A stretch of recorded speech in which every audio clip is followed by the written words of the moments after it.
ਸਾਰਿਆਂ ਨੂੰ ਜੇ ਇਸ ਮਸੀਹ ਦੀ ਪਿਆਰਿਓ, ਮੈਨੂੰ ਬਹੁਤ ਹੀ ਖੁਸ਼ ਲੱਗ ਰਹੀ ਹੈ ਕਿ ਇਨ ਦਿਨਾਂ ਦੇ ਵਿੱਚ ਤੁਹਾਨੂੰ ਇਸ YouTube ਚੈਨਲ ਤੇ ਰਾਹੀਂ ਤੁਹਾਡੇ ਬਾਰੇ ਜਾਣ ਪਹਿਚਾਨ, ਤੁਹਾਡੀ ਸਾਰੀ ਅਪਰੀਸੀਏਸ਼ਨ ਦਾ ਜੋ ਸ਼ਬਦ ਅਤੇ ਜੋ ਵੀ ਤੁਹਾਡੇ ਮਨ ਵਿੱਚ ਦਿਲ ਵਿੱਚ ਮਾਂ ਮਰੀਮ ਦੇ ਪ੍ਰਤੀ ਜੋ ਪਿਆਰ ਹੈ ਤੁਸੀਂ ਪ੍ਰਗਟ ਕਰ ਰਹੇ ਹੋ। ਮੈਂ ਫਾਦਰ ਰਿਕਸਨ ਉਹਨਾਂ ਦੇ ਨਾਲ ਮਿਲ ਕੇ ਤੁਹਾਡਾ ਸਾਰਿਆਂ ਦਾ ਧੰਨਵਾਦ ਆਖਦੇ ਹਾਂ। ਪਿਆਰਿਓ, ਕੱਲ ਮਈ 10 ਤਾਰੀਖ ਅਸੀਂ ਮਾਂ ਮਰੀਮ ਰੂਹਾਨੀ ਭੰਡਾਰ, ਮਾਨਯੋਗ ਭੰਡਾਰ, ਭਗਤੀ ਦੇ ਉੱਤਮ ਭੰਡਾਰ, ਇਸ ਗੱਲ ਉਤੇ ਅਸੀਂ ਮਨ ਚਿੰਤਨ ਕੀਤਾ ਹੈ। ਨਾਲ ਹੀ ਉਸ ਰੂਹਾਨੀ ਭੰਡਾਰ ਦੇ ਚਰਚਾ ਦੇ ਵਿੱਚ, ਮਨ ਚਿੰਤਨ ਦੇ ਵਿੱਚ ਅਸੀਂ ਉਸ ਗੱਲ ਨੂੰ ਯਾਦ ਕੀਤਾ ਹੈ ਜਿਹੜੇ ਗੱਲਾਂ ਸਾਨੂੰ ਸਮਝਾ ਗਿਆ ਹੈ ਅਤੇ ਕਲੀਸਿਆ ਵੱਲੋਂ, ਸੰਤਾਂ ਵੱਲੋਂ ਜੋ ਉਸ ਰੂਹਾਨੀ ਭੰਡਾਰ ਵਜੋਂ ਸਾਨੂੰ ਦਿੱਤੇ ਗਏ ਉਸ ਸਿਧਾਂਤ ਨੂੰ ਵੀ ਅਸੀਂ ਸੁਣਿਆ ਹੈ, ਲਾਭ ਪਾਇਆ ਹੈ। ਜੀ ਆ ਪਿਆਰਿਓ, ਉਸ ਗੱਲ ਨੂੰ ਯਾਦ ਰੱਖੀਏ ਜੋ ਰੂਹਾਨੀ ਭੰਡਾਰ ਵਿੱਚ ਬਹੁਤ ਸਾਰੇ ਚੀਜ਼ਾਂ ਹਨ। ਉਹ ਚੀਜ਼ਾਂ ਪ੍ਰਭੂ ਦੇ ਦਰਬਾਰ ਵਿੱਚ ਅੱਗੇ ਵਧਣ ਲਈ, ਉਹਦੀ ਖੁਸ਼ੀਆਂ, ਬਰਕਤਾਂ ਯਾਨੀ ਔਰ ਕੋਈ ਰੂਹਾਨੀ ਜ਼ਿੰਦਗੀ ਵਿੱਚ ਅੱਗੇ ਵਧਣ ਲਈ ਬਹੁਤ ਸਾਰੇ ਗੁਣਾਂ ਨਾਲ ਭਰੀ ਹੋਈ ਉਹ ਭੰਡਾਰ ਹੈ। ਉਹ ਭੰਡਾਰ ਵਿੱਚ ਅੱਜ ਵੇਖ ਸਕਦੇ ਹਾਂ ਇੱਕ ਗੁਲਾਬ ਵੀ ਉਹਦੇ ਨਾਲ ਹੈ। ਜੀ ਆ ਪਿਆਰਿਓ, ਅੱਜ ਉਸ ਗੱਲ ਉਤੇ, ਉਸ ਵਿਸ਼ਾ ਤੇ ਅਸੀਂ ਮਨ ਚਿੰਤਨ ਕਰੀਏ ਜੋ ਮਾਂ ਤਨ ਕੁਆਰੀ ਭੇਦ ਵਾਲੇ ਗੁਲਾਬ ਵਜੋਂ ਕਿਉਂ ਅਸੀਂ ਪੁਕਾਰਦੇ ਹਾਂ। ਪਿਆਰਿਓ, ਕੱਲ ਅਸੀਂ ਸਾਰੇ ਮਿਲ ਕੇ ਮਾਂ ਦਾ ਦਿਵਸ ਮਨਾਇਆ, ਮਦਰਸ ਡੇ। ਤੁਹਾਡੀ ਇਸ ਜਿਸਮਾਨੀ ਦੀ ਮਾਂ ਦੇ ਦਿਵਸ ਦੇ ਲਈ ਉਸ ਮਾਂ ਨੂੰ ਤੁਸੀਂ ਕੀ ਦਿੱਤੇ ਹੋ? ਯਾਦ ਕਰੋ, ਜ਼ਰੂਰ ਤੁਸੀਂ ਦਿੱਤੇ ਹੋਵੋਗੇ ਇੱਕ ਗੁਲਾਬ, ਹੈ ਕਿ ਨਹੀਂ? ਤੁਸੀਂ ਇੱਕ ਗੁਲਾਬ ਨੂੰ ਉਸ ਮਾਂ ਨੂੰ ਦਿੱਤੇ ਹੋ। ਕਿਉਂ? ਸਾਰੇ ਫੁੱਲਾਂ ਤੋਂ ਸੁਨਹਿਰੀ ਫੁੱਲ ਹੈ ਗੁਲਾਬ। ਉਹ ਗੁਲਾਬ ਉਹਦਾ ਪ੍ਰਤੀਕ ਹੈ, ਉਹਦੇ ਨਾਲ ਤੁਲਨਾ ਕੀਤੀ ਜਾਂਦੀ ਹੈ ਜੋ ਪਿਆਰ। ਜੀ ਆ ਪਿਆਰੀ, ਕੱਲ ਉਸ ਮਾਂ ਨੂੰ ਆਦਰ ਸਨਮਾਨ ਕਰਦੇ ਹੋਏ, ਗੁਲਾਬ ਨੂੰ ਦਿੱਤੇ ਹੋਏ ਅਸੀਂ ਆਖਿਆ ਹੈ, ਮਾਂ ਤੈਨੂੰ ਸਲਾਮ, ਮਾਂ ਮੈਂ ਤੈਨੂੰ ਪਿਆਰ ਕਰਦਾ ਹਾਂ। ਇਹਨਾਂ ਸ਼ਬਦਾਂ ਦੇ ਰਾਹੀਂ ਸਾਡੀ ਜੋ ਪਿਆਰ ਨੂੰ ਮਾਂ ਨੂੰ ਪ੍ਰਗਟ ਕੀਤਾ। ਉਸੇ ਤਰ੍ਹਾਂ ਪਿਆਰਿਓ, ਕਲੀਸਿਆ ਅਸਾਂ ਸਾਰਿਆਂ ਦੇ ਲਈ ਇਸ ਖੁਦਾ ਦੀ ਮਾਂ, ਮਸੀਹ ਦੀ ਮਾਂ ਨੂੰ ਇਸ ਰੂਹਾਨੀ ਭੰਡਾਰ ਵਿੱਚੋਂ ਸਾਨੂੰ ਦਿੱਤੇ ਗਏ।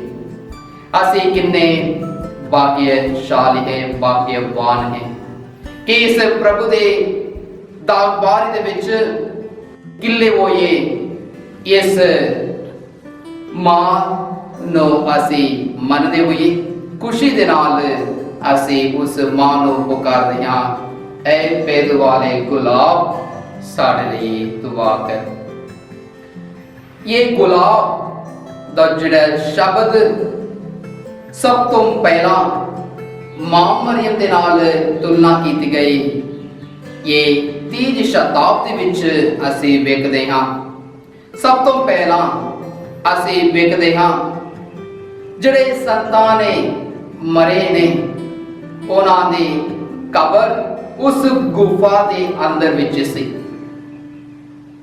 ਤੀਜੀ ਸ਼ਤਾਬਦੀ ਵਿੱਚ ਸੰਤ ਕਲਿਸਤੁਸ ਦੇ ਕਬਰ ਦੇ ਉੱਤੇ ਗੁਲਾਬ ਦੀ ਚਿੱਤਰ ਬਣਾਇਆ ਹੋਇਆ ਸੀ।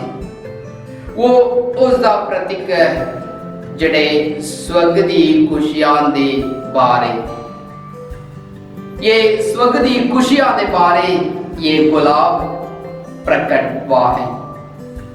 ਉਹਦੇ ਪ੍ਰਕਾਰ ਕਾਰਤੇਜ ਦੇ ਸੰਤ ਸਿਪਰੀਅਨ ਇਸ ਗੁਲਾਬ ਨੂੰ ਉਹਦੇ ਨਾਲ ਤੁਲਨਾ ਕਰਦੇ ਹਨ ਜੋ ਸ਼ਹੀਦ ਜਿੰਨੇ ਵੀ ਭੈਣ ਭਰਾ ਮਸੀਹ ਦੇ ਲਈ ਆਪਣੀ ਜਾਨ ਕੁਰਬਾਨ ਕਰਦੇ ਨੇ, ਉਹਨਾਂ ਦੇ ਵਾਸਤੇ ਇਹ ਗੁਲਾਬ ਉਸ ਪ੍ਰਗਟ हुआ है ਜੋ ਪ੍ਰਭੂ ਦੇ ਲਈ ਜਿਹੜਾ ਪਿਆਰ ਸੀ ਉਹਦੇ ਕਾਰਨ ਉਹ ਆਪਣੇ ਸਾਰੇ ਜੀਵਨ ਨੂੰ ਸਮਰਪਣ ਕੀਤਾ ਹੈ ਅਤੇ ਸ਼ਹੀਦ ਹੋ ਕੇ ਕੁਰਬਾਨੀ ਕੀਤੀ ਹੈ।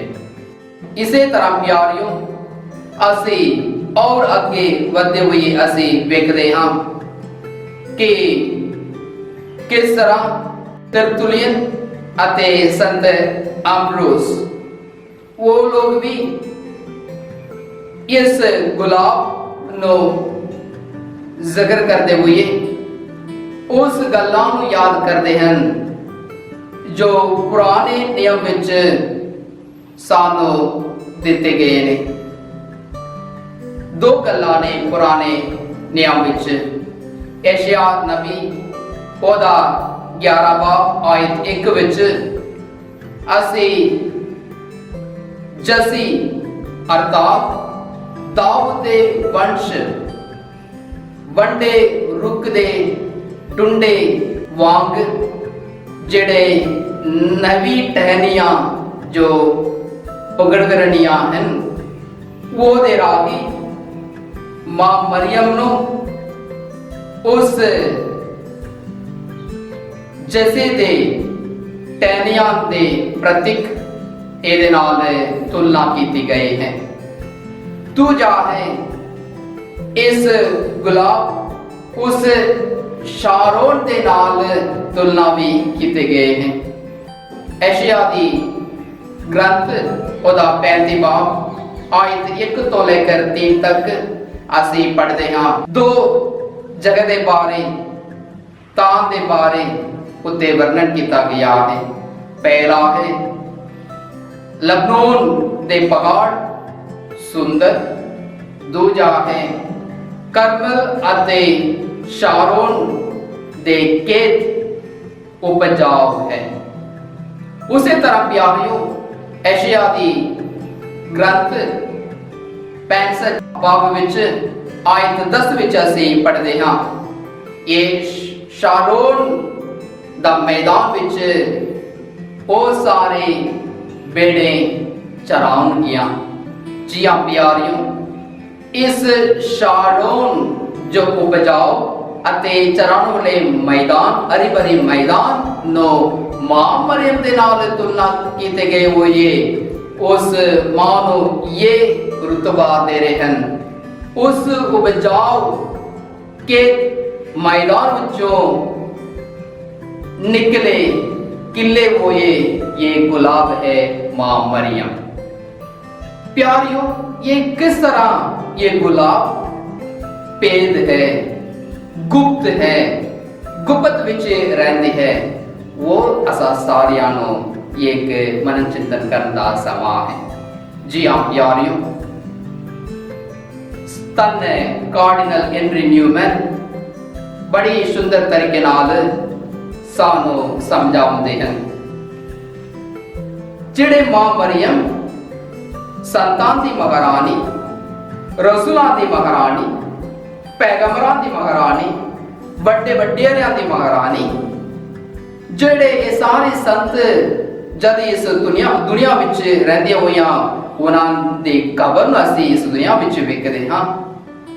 उन्हां दी कबर तो ये गुलाब दी चित्र भी बनाते हुए ਉਹਨਾਂ ਨੂੰ ਉਸ ਸੁੱਖ ਦੀਆਂ ਖੁਸ਼ੀ ਨੂੰ ਤੁਲਨਾ ਕਰਦੇ ਹਨ, ਵਰਣਨ ਕਰਦੇ ਹਨ। ਲੇਕਿਨ ਇਹ ਮਾਂ ਕਿਉਂ ਇਸ ਦੁਨੀਆ ਦੇ ਵਿੱਚ ਮਹਾਰਾਣੀ ਹੋਣ ਦੇ ਕਾਰਨ, ਇਹਨਾਂ ਸਾਰਿਆਂ ਦੇ ਮਹਾਰਾਣੀ ਹੋਣ ਦੇ ਕਾਰਨ ਕਿਉਂ ਵੇਦ ਦੇ ਰੂਪ ਵਿੱਚ ਗੁਪਤ ਵਿੱਚ ਲੁਕਿਆ ਹੋਇਆ ਹੈ? ਕਾਰਡੀਨਲ ਹੈਨਰੀ ਨਿਊਮੈਨ ਆਖਦੇ ਹਨ, ਪ੍ਰਭੂ ਚਾਹੁੰਦਾ ਸੀ ਇਹਦੇ ਸਰੀਰ ਇਹਦੇ ਧਰਤੀ ਵਿੱਚ ਨਾ ਹੋਵੇ, ਇਹਦੇ ਸਰੀਰ ਉਸ ਆਸਮਾਨ ਦੇ ਵੱਲ ਉਡਾਏ ਜਾਵੇ ਜਿਹੜੇ ਪ੍ਰਭੂ ਵੱਲੋਂ ਉਹਨਾਂ ਨੂੰ ਪਹਿਲਾਂ ਹੀ ਜਬਰਾਇਲ ਫਰਿਸ਼ਤਾ ਦੇ ਰਾਹੀਂ ਜੋ ਪੈਗਾਮ ਦੇ ਰਾਹੀਂ ਬਰਕਤ ਫਜ਼ਲ ਉਸ ਨੂੰ ਮਿਲੀ ਹੈ, ਉਹਦੇ ਰਾਹੀਂ ਪਿਆਰਿਓ ਉਹ ਗੁਪਤ ਦੇ ਰਾਹੀਂ ਲੁਕੀ ਹੋਈ ਹੈ। ਇਹਦੇ ਲਈ ਇਹ ਭੇਦ ਹੈ, ਇਹ ਮਹਾਨ ਭੇਦ ਹੈ। इस भेद का प्रकटवा है कि ये माँ उस आदम आवादी बटिका तो ये नबी बटिका है, एक नबी बटिका है। वो आवादी जिहड़े बटिका तो जो प्रभु के आज्ञा नो उल्लंघन किए हैं, प्रभु के प्यार तो अलग हो गए हैं। लेकिन ये मां जिहड़े शारोन दी मैदान विच किले हुए इस गुलाब दाबियादारी रही, प्रभु दे प्यार नाल जुड़े रही अते प्रभु नाल कई लोकां नूं भी ले आए हैं। इसलिए प्यारियों इन्नी बड़ी रुतबा मां मरियम दे लिए प्रकट हुआ है। इस नूं आगे लेंदे हुए संतनी ब्रिजिट आखदे हैं ये शारोन दा गुलाब। इसलिए प्यारियों तुसी याद होगा जड़े हिंद विच गीत गाउंदे हैं, शारोन का गुलाब ए मेरा मसीहा।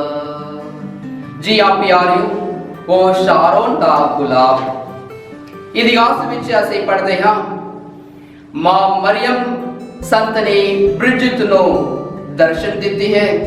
उस दर्शन विच मां गुलाब विच वो प्रकट करते हुए उसने इस गल्लां नो समझिया है।